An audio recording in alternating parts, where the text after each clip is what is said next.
네, 반갑습니다. 자, 위즈윅 스튜디오 현재 시간 기준으로 시간의 상한가 같습니다. 시간의 상한가, 네, 지금 안착해 준 모습이죠. 지금 대기 물량도 한 260만 주 정도로 지금 형성이 되어 있기 때문에 상한가가 풀릴 가능성은 매우 낮다라고 보여집니다. 뭐 이정재 사단 이슈와 관련해서 일단은 메타버스 관련주들 좀 강세가 나왔고, 그중에서도 위즈윅 스튜디오 저희가 좀 체크를 드렸던 종목이죠.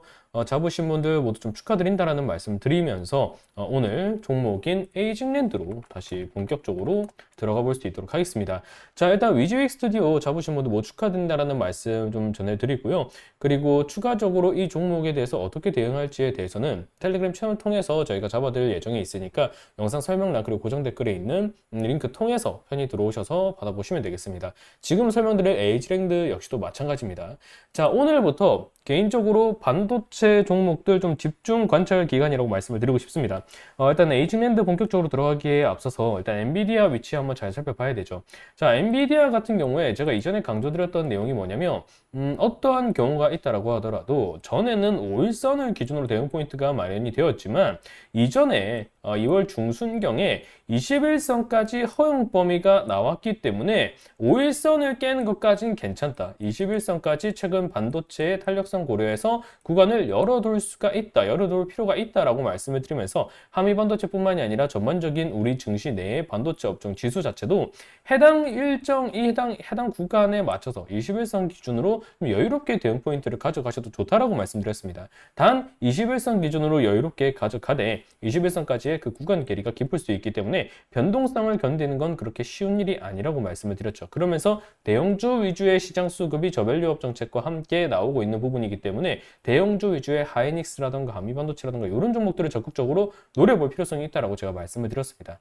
그런 관점에서 반도체 집중 관점을 가져야 된다라고 말씀을 드리는 것도 있고, 엔비디아가 이 구간 의식을 할 것인가에 대한 부분도 있거니와 왜 지금 시점에서 반도체 집중 기간이라고 말씀을 드리느냐, 업종 지수 중에서 반도체 업종 지수를 주목을 할 필요가 있기 때문에 그러합니다. 자, 일단 종가상으로 2116점에서 마무리가 되었습니다. 16점. 물론 고가상 기준으로 본다라고 하면 아직 조금 남아있다라고 볼 수 있죠. 2121포인트가 있기 때문에. 하지만 지금 이 수치가 어느 수치냐면, 자, 1990년대, 20년대, 이때 닷컴 버블 열풍이 불었을 때죠. 이때 이후로 지금 사상 최고치, 근 24년 만에 사상 최고치의 지금 돌파 포인트가 지금 반도체 지수로 하여금 나와 주었다라는 겁니다. 결국 우리 증시 입장에서 봤을 때 반도체가 우리 증시의 허리 산업을 담당하고 있다는 측면으로 보면 지금 위치의 반도체 지수의 고점 랠리 구간 절대 간과할 수가 없다라는 거죠. 물론 반도체라고 하지만 우리가 흔히 알고 있는 반도체 종목이라고 해서 업종 분류가 반도체로 되어 있지 않은 종목들도 있습니다. 그런 측면에서 반도체로 분류되어 있는 종목들 중에서 거래대금과 거래량이 형성되고 지수, 업종 지수에 대한 기여치가 형성된 종목들을 좀 집중해서 체크를 해볼 필요가 있다라는 것을 우리가 말씀을 드리는 거죠. 그러면 많고 많은 종목 중에 왜 하필 에이징랜드냐 이렇게 생각하시는 분들이 있을 수 있습니다. 제가 최근에 에이징랜드 관련해서 영상 정말 많이 올려드렸습니다. TSMC VCA 관계에 있는 유일한 한국 협력사라고 말씀드렸고, 디자인하우스 전력계통이라던가 시스템 설계와 관련해서 결국 올해 반도체 키워드는 결국 디자인하우스로 귀결이 될 수밖에 없다라는 점을 제가 말씀을 드렸기 때문에 TSMC에 대해서 반도체 보조금이 결정이 되었고요.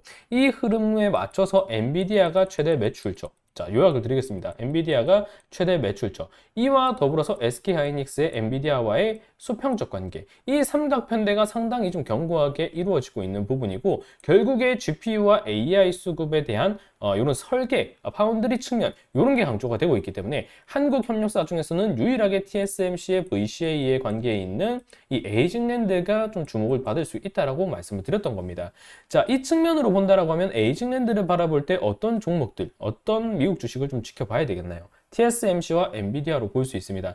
그래서 최근에 TSMC와 엔비디아가 다소 거친 조정이 좀 형성이 되었는데, 기술적 반등 구간을 고려했을 때 엔비디아 역시도 차트가 좀 살아있다고 좀 말씀을 드렸던 부분이고요. TSMC 역시도 최근에 조정폭이 좀 거치게 나왔지만 지금 프리마켓 기준으로 지금 TSMC도 상당히 좀 강하게 지금 반등이 나오고 있는 모습을 확인할 수가 있고요.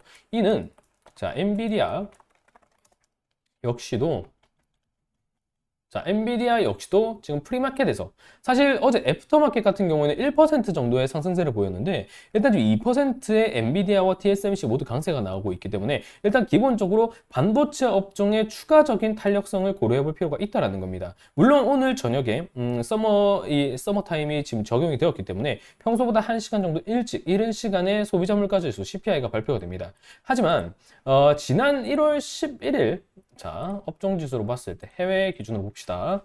자, 지난 1월 11일, 1월 중순이죠. 자, 이 구간에서도 그렇고, 2월 14, 아니, 이 구간이죠. 이 구간에서도 그렇고, 2월 13일, 이 구간에서도 그렇습니다. 자, CPI에 대한 경계심은 분명히 있었지만, CPI가 모두 시장치를 상회하는 결과가 나왔다는 거죠.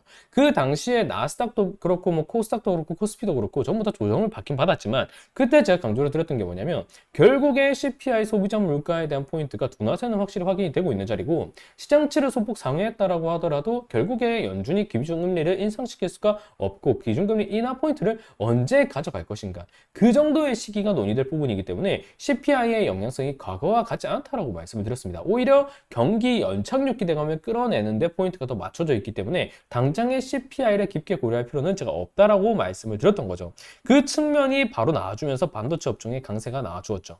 이런 흐름이 물론 오늘 CPI가 시장치를 부합하거나 하회한다라고 하면 상당히 긍정적으로 엔비디아와 TSMC의 프리마켓 영향을 통해서 반도체 지수의 강세가 나올 수 있습니다. 하지만 그보다 못한 흐름이 나온다라고 할지라도 충분히 1월, 2월, 3월간의 시장 효과가 학습적으로 반영이 되었기 때문에 반도체 업종에 대한 포인트, 특히나 반도체 업종 지수가 자, 반도체 업종 지수가 사상 최고치를 24년 만에 달성했다라는 포인트가 잡히고 있기 때문에 반도체 업종의 기여도가 상당히 크고 TSMC와 엔비디아 그리고 디자인하우스 계통의 흐름이 AD 테크놀로지 그리고 가온칩스 이건 DSP 계열이지만 에이징랜드까지 모두 오늘 나와주었다는 점을 감안할 때 충분히 지금 시점에 있어서 단기 스윙 관점으로 본다라고 하더라도 기술적 구간이 잡히면서 OBV가 유지되면서 거래량이 확장되고 있는 지금 자리에서의 에이징랜드 충분히 주목을 해볼 필요가 있다라는 겁니다. 물론 여기서 지금 구간 저항의 박스를 인식할 수 있을 부분이기 때문에 이 이평선 21선을 따라 올려가는 과정에서 횡보 가능성도 있습니다. 만약 CPI가 좀 조정을 받는다던가 시장치에 좀 변수가 나온다라고 하면 그럴 흐름 가능성도 있겠죠. 하지만 충분히 매집형 박스가 유지되고 있으면서 지금 추세가 거래량과 함께 올라오고 있기 때문에 반도체 업종 에이징랜드를 봄에 있어서 TSMC라던가 엔비디아의 차트가 완전 고꾸라지는 경우가 아니라고 한다면 지금 형성되고 있는 거래량이 매집으로 흐름이 확인되면서 충분히 고가 돌파 포인트를 만들어낼 수 있을 만한 디자인하우스 계통의 키워드 그리고 TSMC의 반도체 보조금 포인트 그리고 엔비디아 반도체 업종의 추가적인 강세 포인트 그리고 다음 주에 있을 GTC 2024에서 엔비디아의 신제품 출시에 따른 반도체 업종의 추가적인 HBM에 대한 그런 수급 가능성 등을 고려하면 아직까지도 에이징랜드 갈 자리가 한참 남았다. 대응을 하기에는 아직 여유가 많은 종목이다 라고 말씀을 드릴 수가 있다는 거죠. 자, 그러면 지금부터 대응 포인트를 어떻게 좀 가져가는 게 좋냐? 요거는 제가 텔레그램 채널 통해서 반복적으로 설명을 드릴 수 있도록 할 거니까 말씀드렸듯 지금 텔레그램 통해서 제가 종목들 많이 잡아드리고 있습니다. 여기 텔레그램 채널 영상 설명란에 링크 지금 달아 놓았고요. 그리고 고정 댓글 통해서도 링크를 달아 두었으니까 편하게 클릭하셔서 무료로 진행되고 있으니까 에이징랜드뿐만이 아니라 반도체 지금은 집중 기간이라는 점을 좀 고려하셔서 반드시 좀 좋은 유익한 도움을 좀 받으셨으면 좋겠습니다. 자, 일단 다시 한번 위즈윅 스튜디오 시간의 상한가 좀 축하드린다라는 말씀 드리면서 에이징랜드뿐만이 아니라 특히 이번 주는 반도체 업종 집중 기간이다라는 점 인지해 주시면서 오늘 영상은 마무리할 수 있도록 하겠습니다. 자, 영상이 도움이 되셨다면 좋아요와 구독 꼭 눌러주시고요. 전 또 다음 영상에서 그럼 인사드릴 수 있도록 하겠습니다. 감사합니다.